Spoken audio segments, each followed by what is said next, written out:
Kita ngincer airdrop karena satu alasan simple, yaitu dapat token gratis yang bisa kita jual lagi. Bagi yang belum tahu, airdrop itu momen ketika project bagi-bagi token gratis kepada pengguna sebagai bentuk reward ataupun promosi. Nilainya itu beragam, bisa dari ratusan ribu sampai jutaan, dan bisa diperoleh tanpa modal uang. Jadi cuma butuh modal waktu dan juga sedikit usaha. Kelihatannya kayak rezeki nomplok, tapi kalau dicermati lebih dalam, bagi-bagi token gratis itu pasti ada tujuannya. Karena project itu butuh user, butuh hype, dan juga butuh community yang cepat. Dan airdrop itu jadi cara paling cepat buat dapetin semua itu.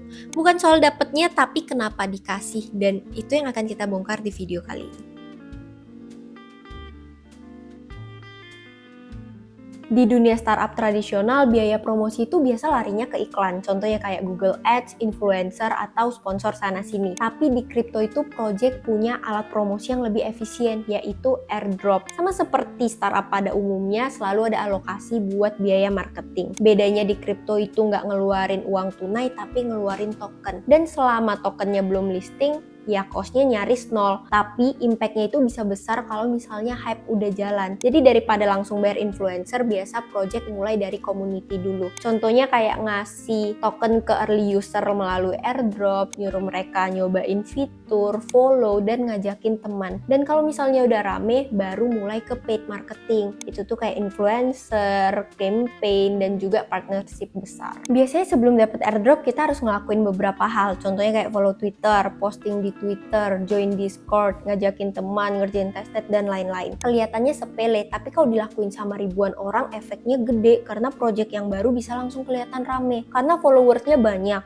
Discordnya aktif, dan banyak yang bahas di timeline, padahal produknya juga belum jelas apa. Jadi tanpa kita sadari, kita bantu project buat dapet traction. Jadi mereka nggak perlu tuh ribet-ribet nge-hire agency marketing, cukup buat insentif yang menarik, dan user bakal langsung promosiin projectnya secara sukarela. Karena sebagian orang tuh mikirnya kayak, jangan sampai kita ketinggalan airdrop ini. Dan itu tuh growth hack yang khas banget di dunia kripto. Jadi kita dapet token, tapi di sisi lain kita juga kerja. Kita tuh nyebarin awareness, join campaign, dan lain-lain. Jadi bisa dibilang kita dapat tokennya itu nggak cuma-cuma, tapi reward dari kita bantu promosi. Dan bagi project, airdrop itu investasi. Tapi bagi investor retail kayak kita, airdrop itu peluang buat cuan. Karena kita bisa dapat token secara cuma-cuma tanpa ngeluarin modal uang, cuma butuh modal waktu dan juga sedikit usaha. Dan airdrop ini sering jadi cara paling efektif buat nge-build community. Dan kalau eksekusinya tepat, ini tuh win-win solution karena project dapat user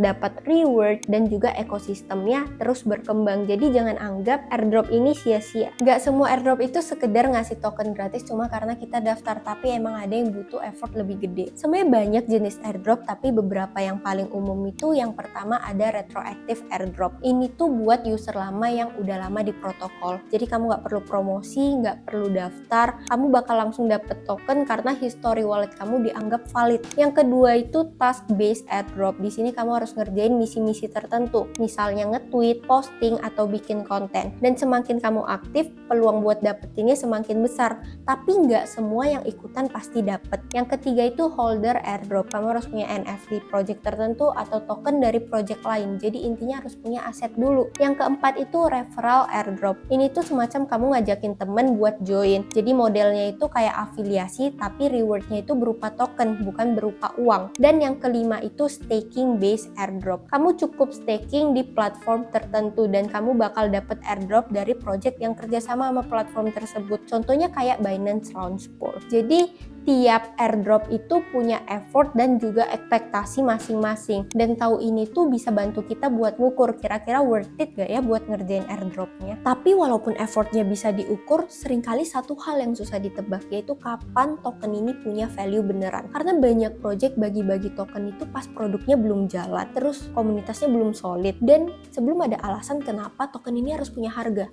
Jadi pas airdropnya kelar dan tokennya listing, orang rame-rame pada jual, dan itu wajar karena mereka nganggap itu uang gratis. Contohnya kayak case optimism dulu yang bagi-bagi airdrop. Projectnya jelas layer 2, timnya oke, dan banyak yang nungguin airdrop ini. Tapi pas listing, semua orang pada langsung jual karena nganggep ini momen buat exit. Pas dapet token langsung cash out, jadi harga optimism langsung drop. Momentum projectnya juga langsung turun, padahal produknya belum sempat jalan, komunitasnya juga belum sempat berkembang. Tapi hal ini tuh nggak kejadian di optimism aja, tapi banyak project mengalami hal yang serupa. Tapi bukan berarti semua airdrop itu gagal. Contohnya Hyperliquid, mereka fokus ngebangun platform, nunggu produknya jalan, usernya itu nggak diiming-imingi token, tapi pada akhirnya mereka bagi airdrop berupa token Hype. Dan pas tokennya listing, awalnya di bawah $5, terus mencapai all time high di $45. Ini tuh ngebuktiin bahwa kalau misalnya projectnya serius, komunitasnya organik, distribusinya fair, airdrop itu bisa ngebantu buat memperkuat ekosistem. Tapi resiko yang paling serius itu bukan karena kamu nggak dapet airdrop, tapi kamu bisa aja kehilangan aset yang udah kamu punya. Karena airdrop ini banyak banget scamnya, dan scammers di dunia airdrop ini udah canggih-canggih. Mereka bisa ngebuat website yang mirip banget sama aslinya. Logo,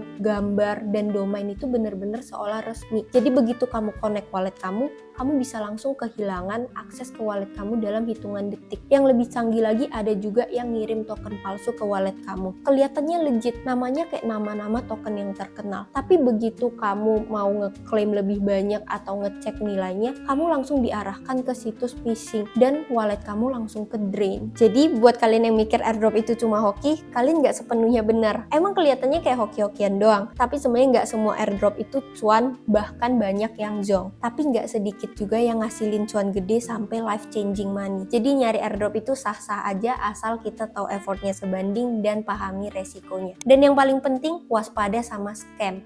Karena semakin rame dunia airdrop, makin banyak yang nyamar kayak project asli. Jadi kalian jangan asal klik dan jangan asal connect wallet. Main aman tetap nomor 1. Oke, sekian aja and see you in the next video.